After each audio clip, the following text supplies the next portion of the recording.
Bill Haisten, Tulsa World. I'm joined by a longtime friend, former Sooner quarterback, and 22-year sports director at KWTV, 22 years, Dean, at KWTV, Dean Blevins. And we're going to, in a rapid fire manner here, we're going to touch on several topics and we'll jump right into it. Thank you, Dean. You bet. You bet, Bill. Happy to do it. Thank you so much. So the talk of the state for the last few days has been what's going on with Oklahoma State and the transfer portal, and last, whatever it is, creeping up on 20 guys having jumped into the portal. Do you see this as a crisis for Mike Gundy, or do you think it's just a rough patch as these programs are kind of learning their way in the portal era of college football? Well, I think we're going to find out. I don't think we know right now. I think there should be concern that it's more than a rough patch. I really hated to see the acrimony between Spencer Sanders and Mike Gundy, because Mike is always smart enough to know you've got to have a great quarterback to win games. And Spencer, for the last 2 years, has been, for the most part, the best quarterback in the league. And the drop-off at this point from Spencer to whomever is substantial. And so say you got an 8-4 team with a drop-off in quarterback that much, you could have a 5 and whatever that is. 5 and 9. Yeah. So you could fall to that. So that's disaster. That's the first thing. I thought Brent Venables and Mike Gundy aired a few months ago when they were asked, maybe it was about a month ago when they were asked about the transfer portal, and kind of blew it off, kind of made comments that said, we'll kind of get to that when we will. The big boys don't play that way. They take it very, very, very seriously. So I think Mike's in catch-up mode right now. I can't get a handle on it. I mean, is this a program that's a top 15 program that wins some big games and just has their act together, or is this a program just barely hanging on? I guess that's your question. And right now it's pretty troubling because the quarterback issue is substantial. The wide receiver situation is just as bad, and then there seems to be issues with communication and relationships with your offensive coordinator. So it's kind of all up in the air right now. It does not feel good whatsoever. So I would say it's in between your two propositions. But if they don't get a handle on it real quick and find a veteran quarterback to calm the waters, it could be the beginning of the end for Mike. I think, Dean, if you ask, if you're having a cocktail with all of the major college coaches in the country, they'll tell you they don't like the portal. But it's just, you can't say it. You cannot publicly state any issues that you might have with the portal, because it ain't going away. It may get adjusted eventually. They may revise it so that it's not such a free-for-all. But for the time being, you got to embrace it, at least publicly embrace it. And I think that's where Mike might have made a mistake. And, Nick Saban starting to speak out about it more, that could result in more rapid movement to get more regulation on the portal than we see. But for the time being, it is what it is, and you've got to live with it, and you got to manage it. So, but do you agree with me? It feels to me like because we can't sit here today and have any clue who's the opening day starter for Oklahoma State at quarterback, right? And you don't know who he's going to throw to, for that matter. So wow. Okay, so at OU, nobody likes 6 and 7.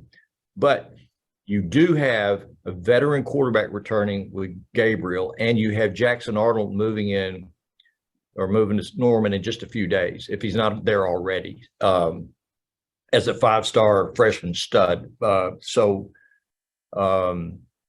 Don't you feel like OU kind of has it about as good as you can have it in this time, in this day and age of college football, at the quarterback position? A veteran guy you feel good about, and a young guy you feel great about. Well, I think that sounds really good, but Dylan Gabriel, who is a delightful young man, is not going to win a national championship. I know he's in the business of competing for national championships. Is he good enough to win a Big 12 championship? He'll have to play better than he did this year and have some surrounding people play better.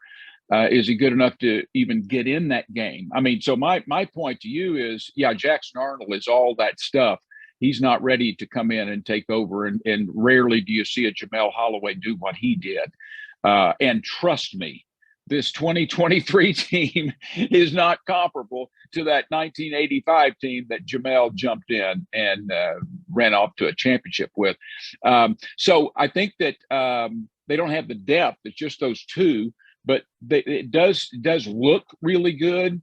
But your upside is simply limited because of the lack of special ability of Dylan Gabriel.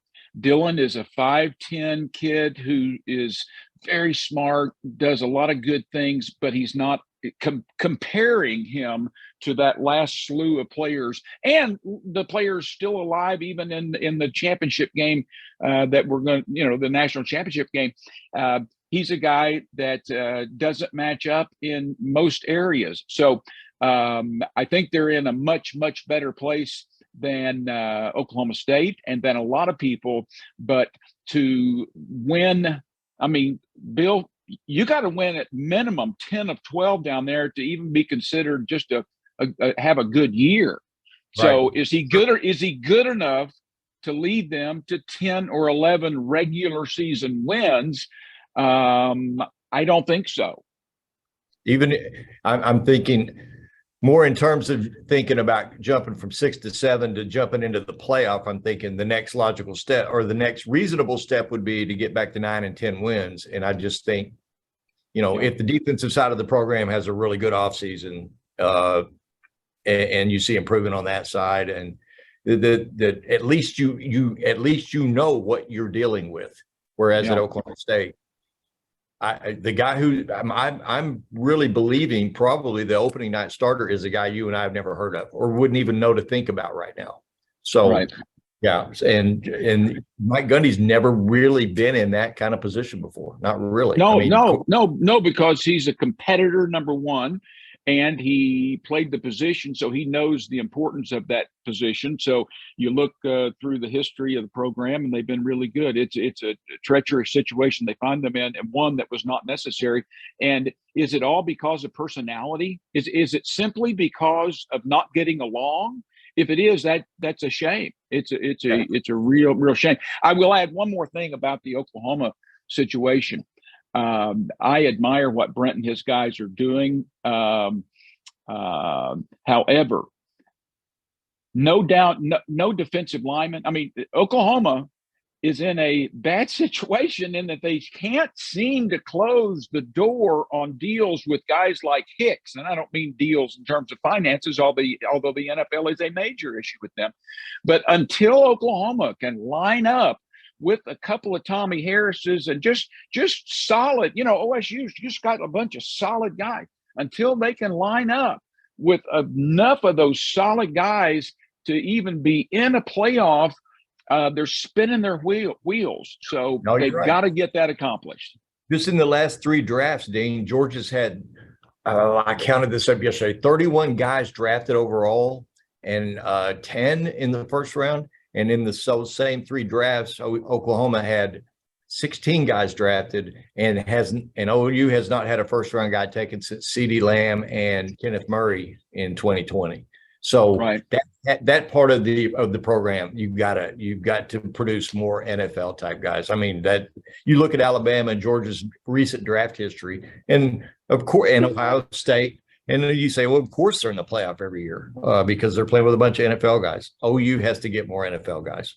Well, I talked to Coach Switzer a few days ago, and he was pleased with hearing about recruiting and who they signed and all of that. But he's the first one to come back and say what we know.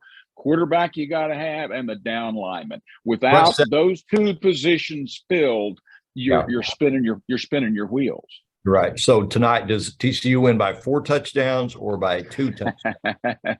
I had a friend just send me the comparative 5-star, 4-star, 3-star of those schools with their rosters, and it's shocking. I can't pull it up because I'm here with you on the phone, but it's just shocking. It would be great for the people that argue that that talking 5 stars is a wasted exercise, but it's not a wasted exercise. And so I have trouble believing that they're going to be able to hang with a really physical Georgia team that is so comfortable in this environment, comfortable with who they are. And I tell you what, Bill, I've got a couple of sources who are best friend types with Kirby Smart, and they've told me about him for a long time. Right. But I tell you what, if you study this guy and you watch everything you can see with him, particularly him relating with his players, he's a special cat. Wow. So you got a combination there of all that talent there in the SEC, those guys rolling, Kirby on top of his game, and a relatively young guy. 47. They're going to be tough. They're going to be tough to slow down. I would love to see TCU do it, but I have trouble seeing them hang with them. Real quick, because you do have a history with the Dallas Cowboys, having hosted those shows there in the mid-90s for Coach Switzer and Jerry. But Cowboys had an embarrassment of a final game yesterday, just a travesty of a terrible performance at Washington. So they limp into the playoffs. They didn't play well against Tennessee. Since they beat Philly, I guess it was Thanksgiving, haven't looked very good at all. Dak looked awful yesterday. What is your confidence level as Dallas goes to Tampa next Monday to open the postseason against Tom Brady, who's 7-0 lifetime against the Cowboys? Well, I'm a big Brady guy, so I watch everything that he does, and so I'm aware of the fact that he's still really good. Not quite what he was, but he's still really good. But his surrounding cast isn't much, and for them to go from Super Bowl champs to the talent level they have now is quite remarkable, and I don't know what his future is. I can't see him hanging with a team that seems to be going downhill. However, This Dallas team seems to be typical Dallas. Number one, they're not very well coached. They're coached great on defense. The head coach is, I hate to label him a buffoon, but I think they're stumbling around because the man at the top, and I'm a Switzer guy versus Jimmy Johnson. But I was thinking, watching that game yesterday, a Jimmy Johnson coached Dallas team in that game yesterday would have put up 35 points in the first half and rested them afterwards because the guys would have been on point. Right. Now, I'm not saying Coach Switzer couldn't have done it, but I think everyone listening knows that Jimmy had that ability of motivational by whatever means was necessary. And his guys would have played a half and done really well and gotten out. That was about as pitiful a performance as I've seen since I started watching the Dallas Cowboys back before Roger Staubach was there.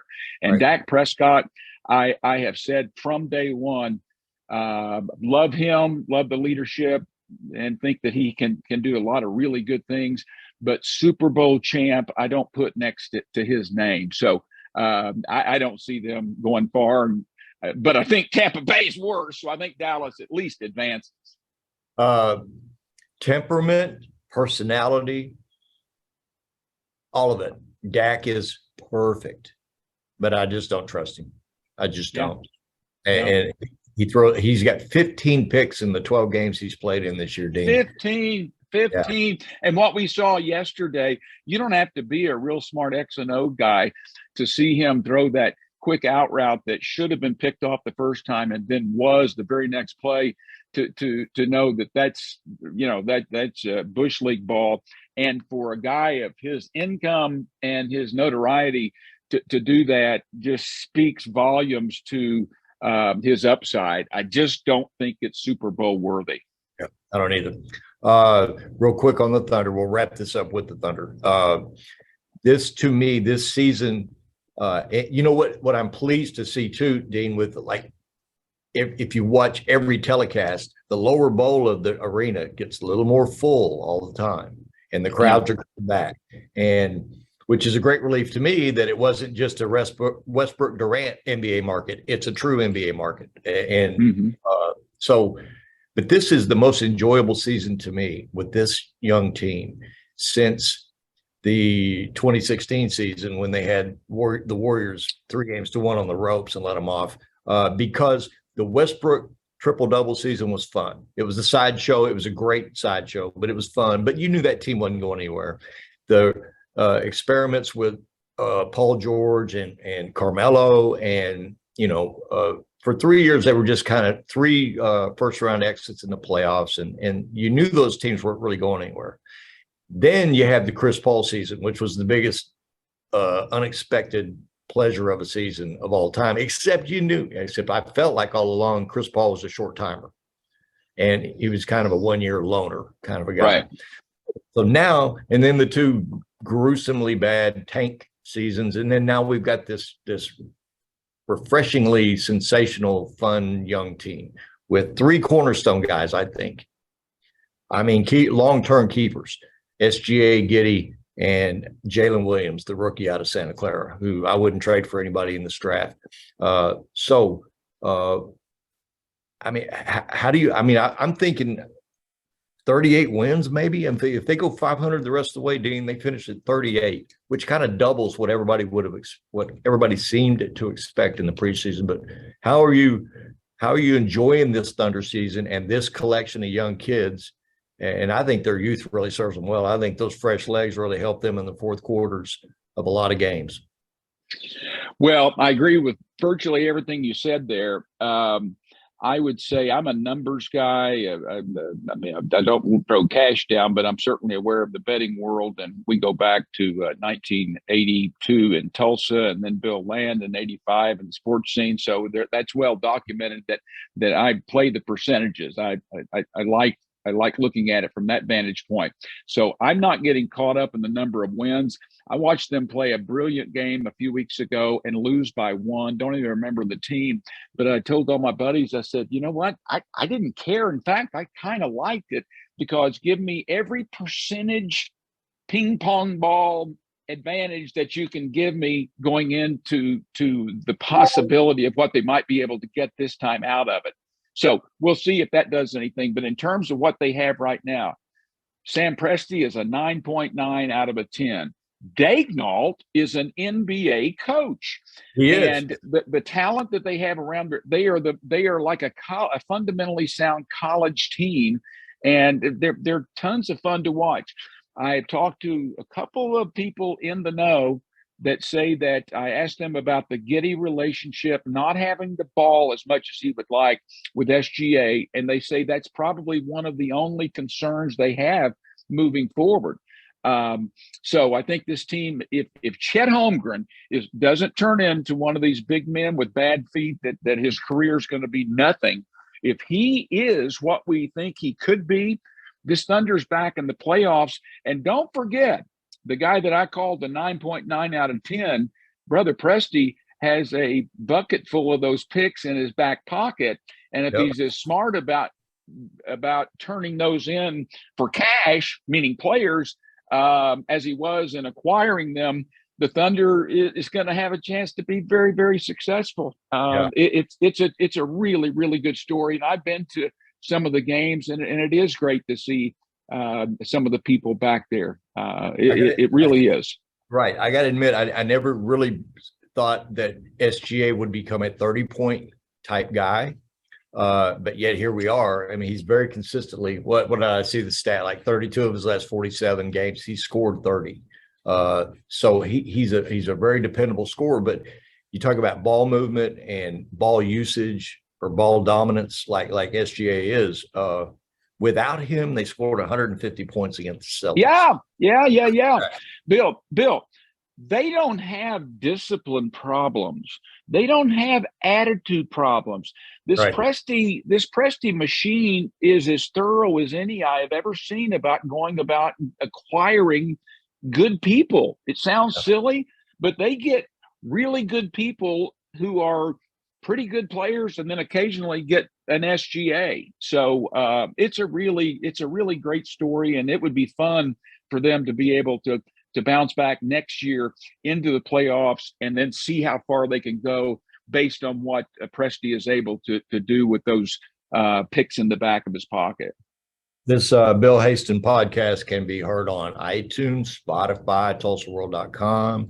And I am so happy to have gotten this time with Dean Blevins on short notice. So, Dean, I really appreciate it. I hope I see you very soon. Hopefully at a Thunder game. We'll get a snack. Get a snack in the pregame and go watch my man Jalen Williams. I think Jalen Williams is as